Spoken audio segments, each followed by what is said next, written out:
আসসালামু আলাইকুম viewers, welcome to our channel. আশা করি আপনারা সবাই ভালো আছেন।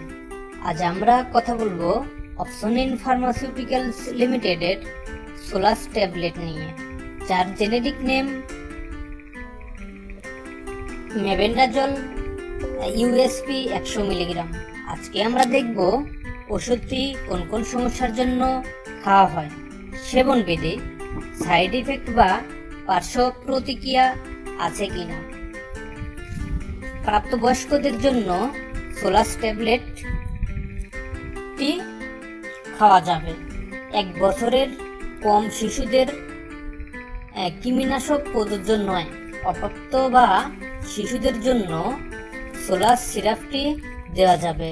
সোলাস ট্যাবলেট শুধুমাত্র প্রাপ্ত বয়স্কদের জন্য। সোলাস ট্যাবলেট, যার জেনেরিক নেম মেবেন্ডাজল, একটি সিনথেটিক ব্রড স্পেকট্রাম অ্যানথেলমেন্টিক, যা বেশিরভাগ নেমাটড এবং কিছু অন্যান্য কৃমির বিরুদ্ধে সক্রিয়। মেবেন্ডাজল মূলত অন্ত্রের নেমাটড সংক্রমণের চিকিৎসায় ব্যবহৃত হয়। মেবেন্ডাজল কৃমির মাইক্রোটিউবিউল তৈরি করতে বাধা দেয় এবং কৃমির গ্লুকোজ লেভেলের পরিমাণ কমিয়ে দেয়। সোলাস ট্যাবলেটটি কোন কোন সমস্যার জন্য খাওয়া হয়?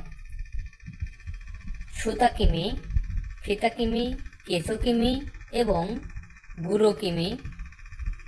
আমাদের স্টমাকে যে সকল কৃমি বাসা বাঁধে তাদেরকে ধ্বংস করার জন্য সোলাস ট্যাবলেট বা সিরাপ জাতীয় আকারে পাওয়া যায় সে সকল সোলাস ট্যাবলেট বা সোলাস সিরাপ খাওয়া যেতে পারে।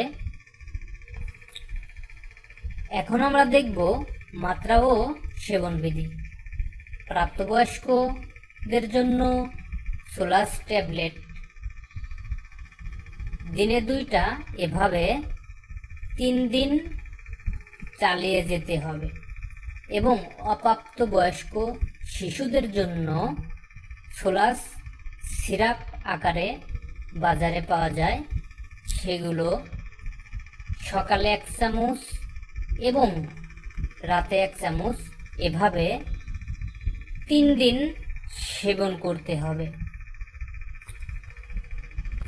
প্রতি নির্দেশনা: যারা মেবেন্ডাজল অথবা এই ফর্মুলেশনের যে কোনো উপাদান এর প্রতি অধিক সংবেদনশীল তাদের ক্ষেত্রে প্রতি নির্দেশিত। এখন আলোচনা করব পার্শ্ব প্রতিক্রিয়া।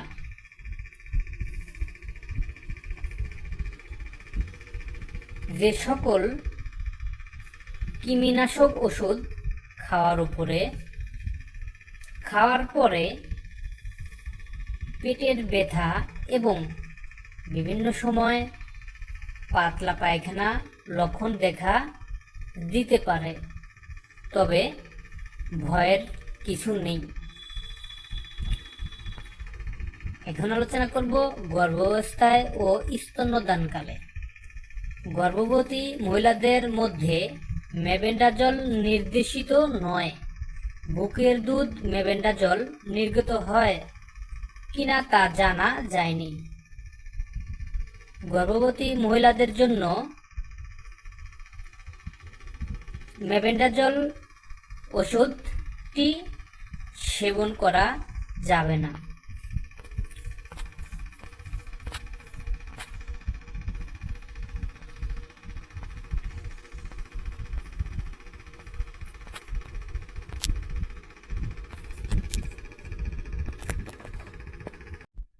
তো ভিউয়ার্স, একটি কথা না বললেই নয়, যে কোনো ওষুধ এর ডোজ বা মাত্রা প্রতিটা মানুষের শারীরিক কন্ডিশন, বয়স ও ওজনের উপর নির্ভর করে তৈরি করা হয়।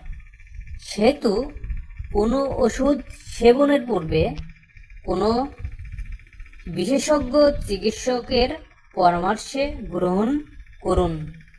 ধন্যবাদ।